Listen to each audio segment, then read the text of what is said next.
2017 Houston Astros were cheating. They had developed a system where they knew exactly which pitch was coming every pitch. They'd had the technology in place for the sign stealing before it was actually implemented into games. But eventually they realized how much of an advantage could be given to them if they did use it in games. They set up a trash can outside the dugout and a monitor next to that had the information from the signs relayed, and then with one bang on the trash can, that meant an off-speed or a breaking ball was coming. No bang meant a fastball was coming.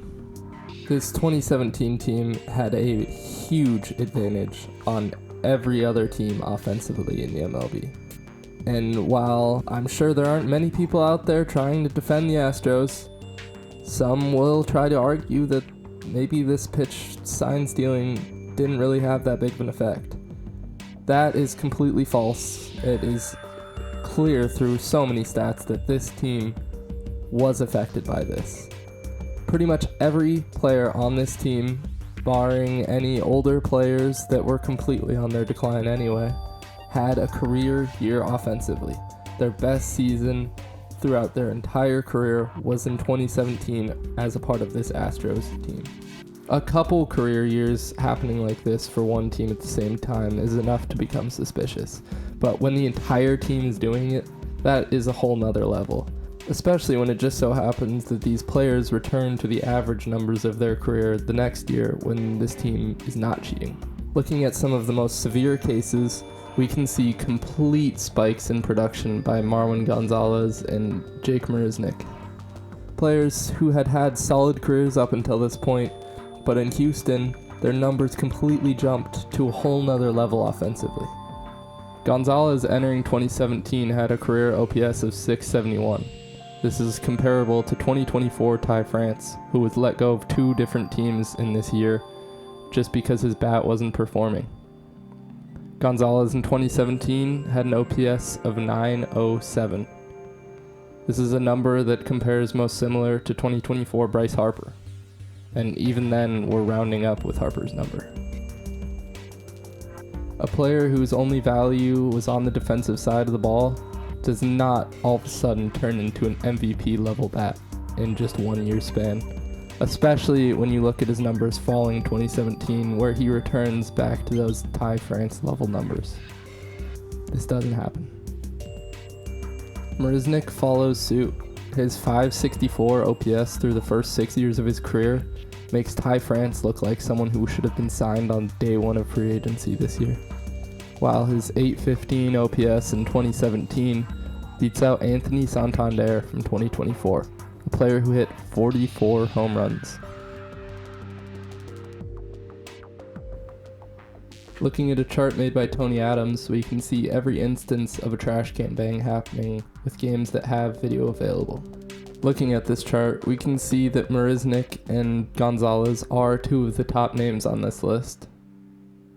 With most of the team sitting at about 15%, these two average a 20% mark. Two of the outliers towards the higher end of the list. However, there's one notable outlier all the way at the bottom.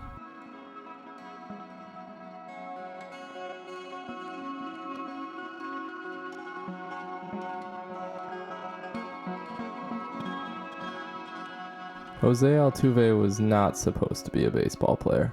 He's likely the only player under 5'6" to ever attend a Houston Astros tryout. Altuve, when he showed up for said tryout, was almost not even given a chance. The scouts had to double check his age because they thought he was too young to even be there. I've heard of plenty of cases where scouts thought a player might have been older than the age they said. I don't know if I've ever heard of a case where they thought the player was younger. Altuve was here purely based off a love for the game. He would go out to the local field every single day with his father, where they would only have one baseball. Altuve would hit off his father, run out to the outfield, chase it down, and bring it back and repeat the process over and over. The only times they couldn't do this was when he launched a ball too far or just a little foul, and they lost that baseball. He'd then have to attend local pro games hoping for a foul ball or some home run that he caught For most kids, having a baseball is not a luxury. The luxuries are a fancy tee to hit off or a pitching machine. But for Altuve, who had to work harder than everyone else every step of the way, even having a ball was a luxury. Standing at 5'5", 140 pounds entering the tryout, Altuve pretty much stood no chance as soon as he walked to the facility. So it came as no surprise to anyone there, or even Altuve, that after just one day of trying out, the Houston Astros called him back. He wasn't going to make the team. Even with a couple days of tryouts left, the Astros knew there wasn't a spot on the roster for him. He was still able to attend the next couple days and work as hard as he could to get a shot, but they'd let him know he shouldn't waste his time.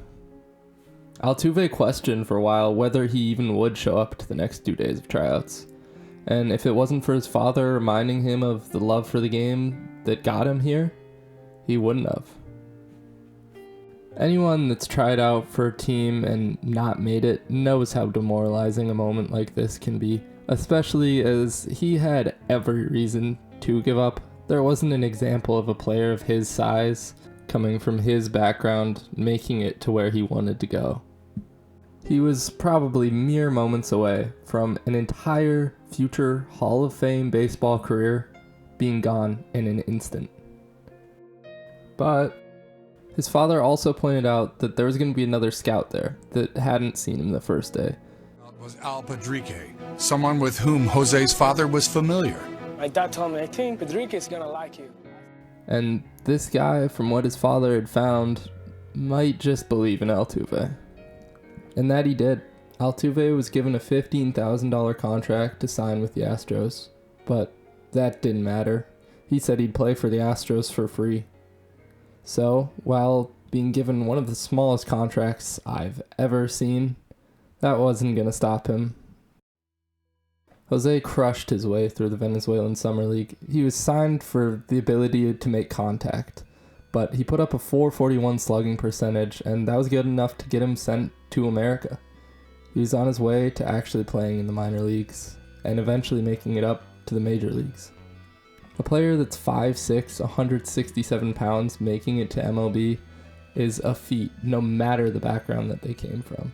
But the fact that it was Altuve, who was given no advantage any step of the way, makes it even more incredible. No one thought he was going to be good. Even with incredible numbers through the minor leagues, Altuve was doubted every step of the way.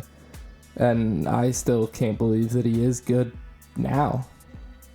Just look at this. How? How is he good at baseball?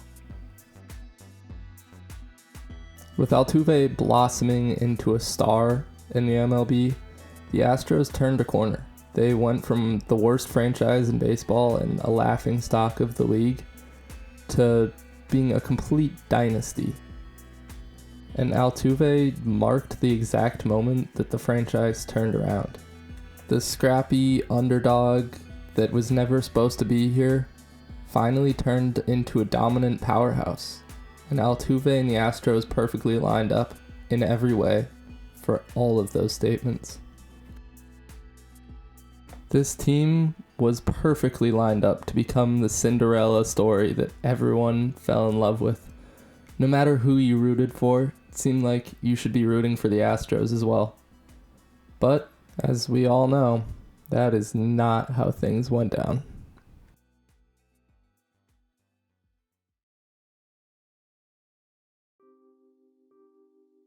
The Astros had been the bottom of the barrel in the MLB for years before Altuve was brought up.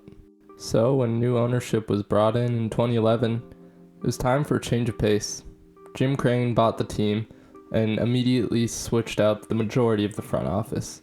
He started with general manager, bringing in Jeff Luhnow. Luhnow had little to no background in baseball. He made his career originally on Wall Street.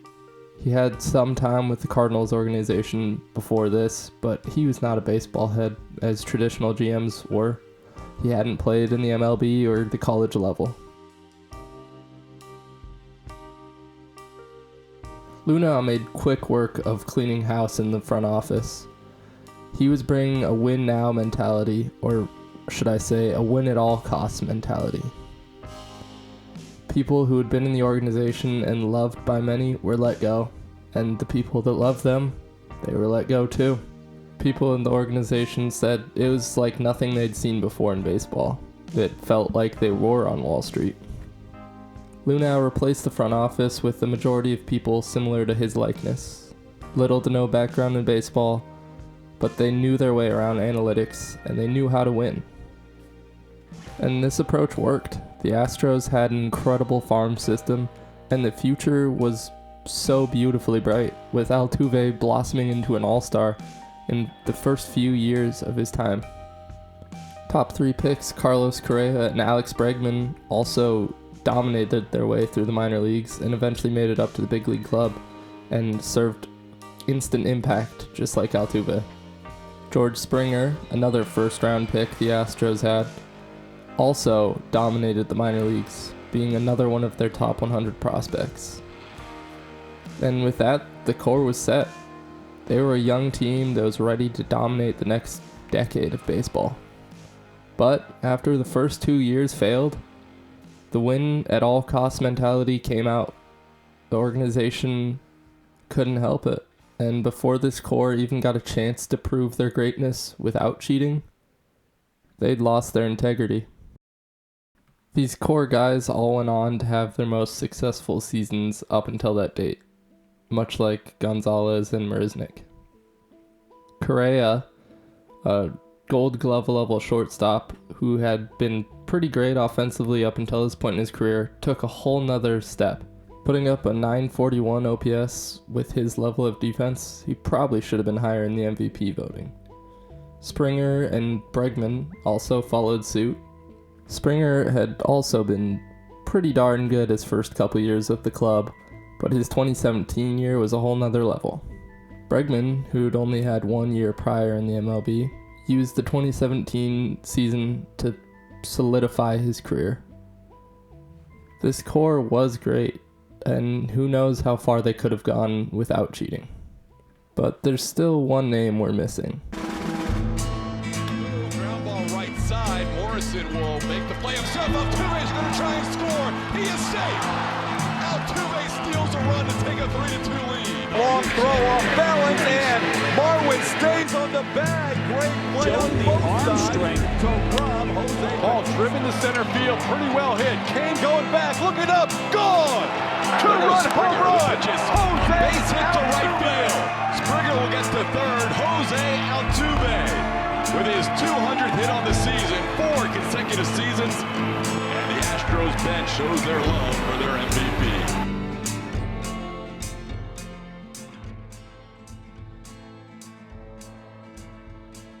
Altuve was incredible in this 2017 season. He won his second batting title in a row, and his third in the last 4 years, while he led the league in hits all 4 of those years. And no one can take any of these accolades away from him. There's no asterisk next to any of this. Going along with his elite bat to ball, he'd figured out the power completely as well. He hit 24 homers this year, slugging nearly .550, and followed that with a .957 OPS. His numbers were enough to beat out Aaron Judge for the 2017 MVP. And while there's debate over who actually should have won the award, Altuve did win it. No one can take that away from him. And it's pretty incredible when you see these two side by side to think that he was able to beat out Aaron Judge. And yes, there should be an asterisk next to his 2017 MVP award, just like all the awards that this Astros team won this year. But for Altuve, it's not as big as you think.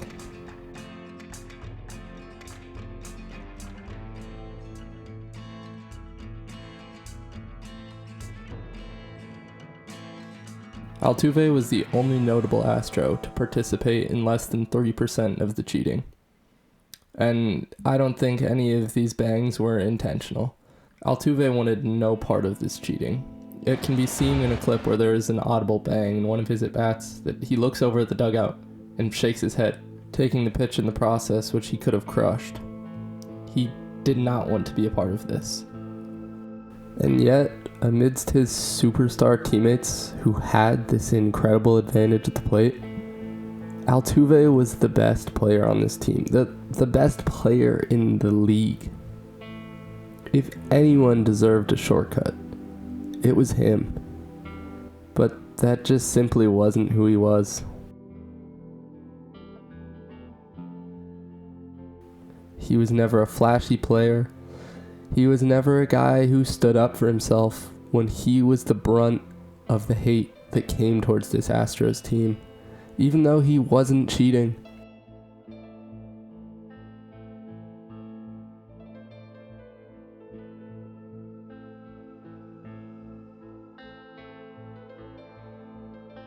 In this moment, Altuve made a decision.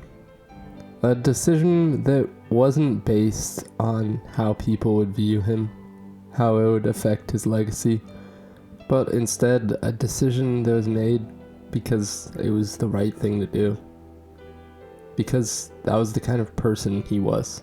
A moment like this should be the defining point for not just Altuve's career, but for him as a person as well. And it did. It ended up defining him, but not in the right way.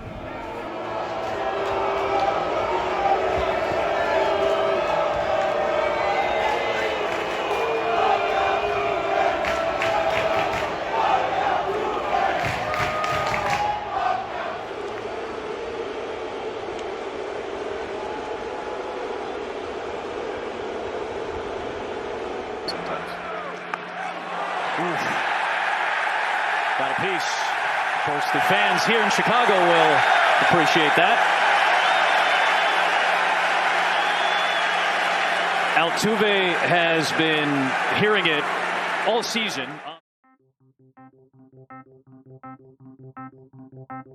But for those who care to look, he's so much more.